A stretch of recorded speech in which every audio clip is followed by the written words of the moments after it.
guys, this is Kelly, and this is part 4 of the Go From Idea to Published Book series. Can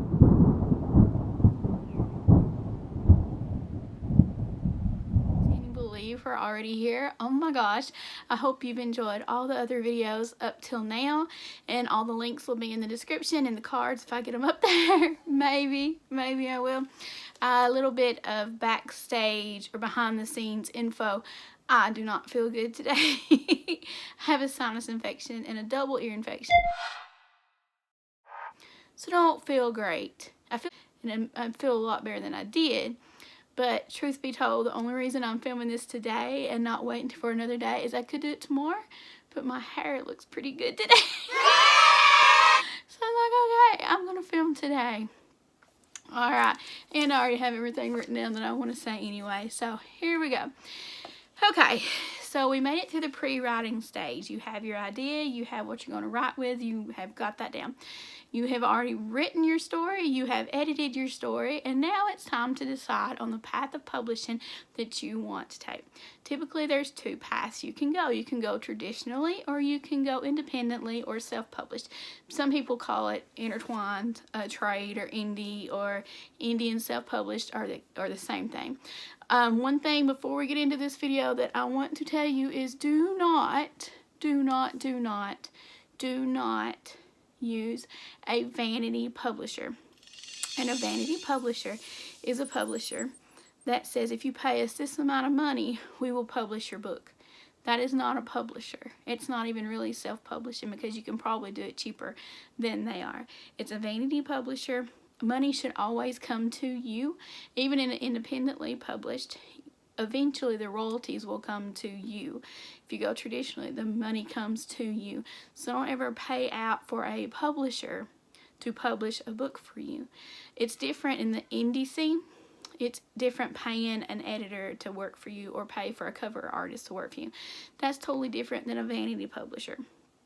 And vanity publishers typically cost a lot of money. So be sure to, when you're looking at publishers, if you want to go a publishing route and you don't want to do indie, make sure that you find a publisher that is not a vanity publisher.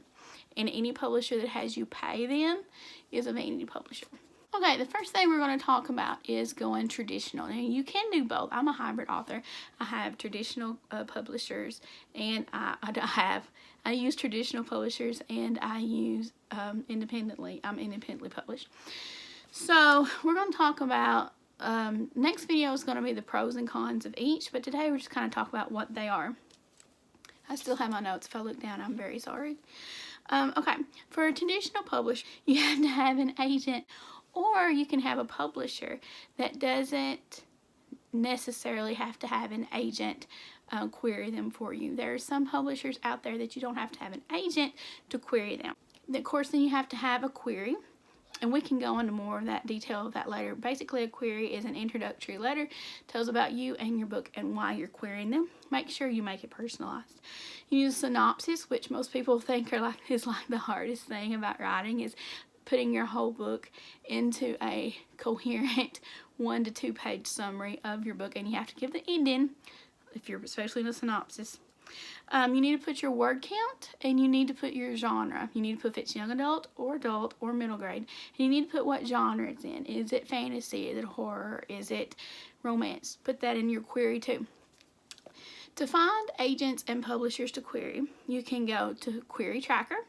I do that. I have a query tracker. I pay for the $25 a year subscription, and you can find different agents that will represent your genre, and make sure that you check the genre, because not every agent accepts every genre, so be sure to check that out.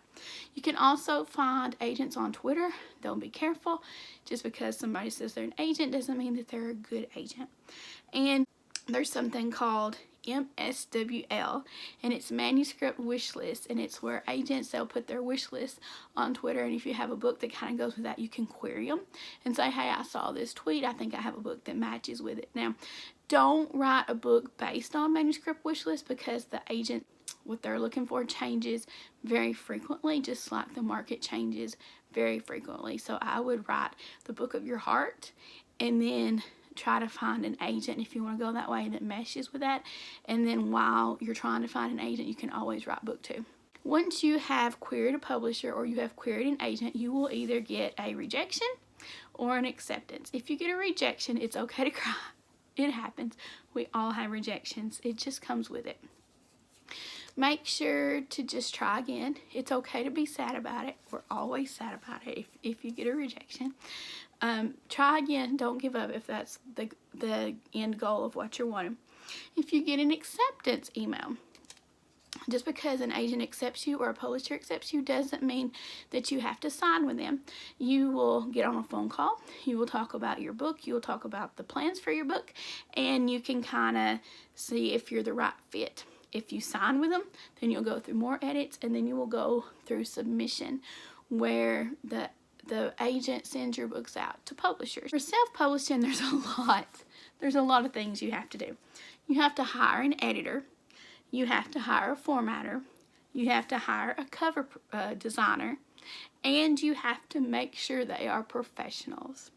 Make sure that you've looked at their work, that they're dependable, that they're the kind of editor or cover designer or whatever that you want for your book.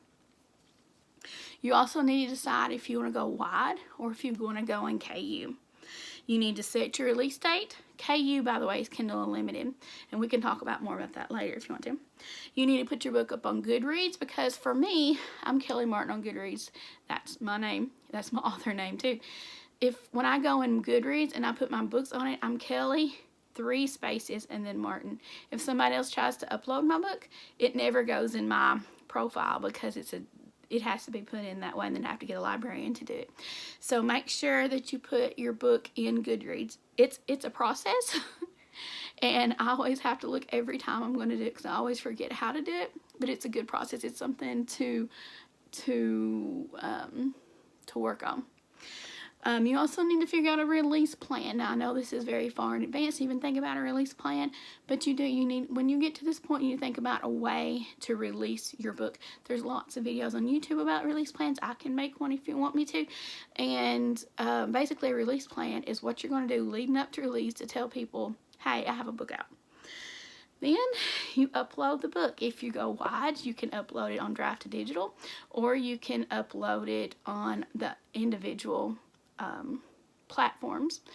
Or if you're going, you can do it on Amazon too, but if you're only going KU, if you're only going Kindle Unlimited, then you only upload it to Amazon. That's the only place you can upload it. Okay. Like I said before, do not pay anybody to publish your book unless they're working for you. Don't pay a publisher to do it, because that's a handy publisher and you will not get your money back more than likely. If you're going to do it that way, it's better to hire your own editors, your own cover designers, and that way you can get exactly what you want. Okay, that's this video. I really hope the sound recorded. I got about 3/4 of the way through and I was like, oh no, I really hope the sound recorded. Subscribe to this channel if you want to see more writing content. Be sure to give this a thumbs up if it's anything that you think is helpful. I'm so glad you're here. I'm so glad you sat this video. I'm so glad my hair looks nice. So I'm so ready to feel better. I'll see you in the next video. Remember, next time is pros and cons of traditional versus indie. Bye. You have to have an agent or an agent. No.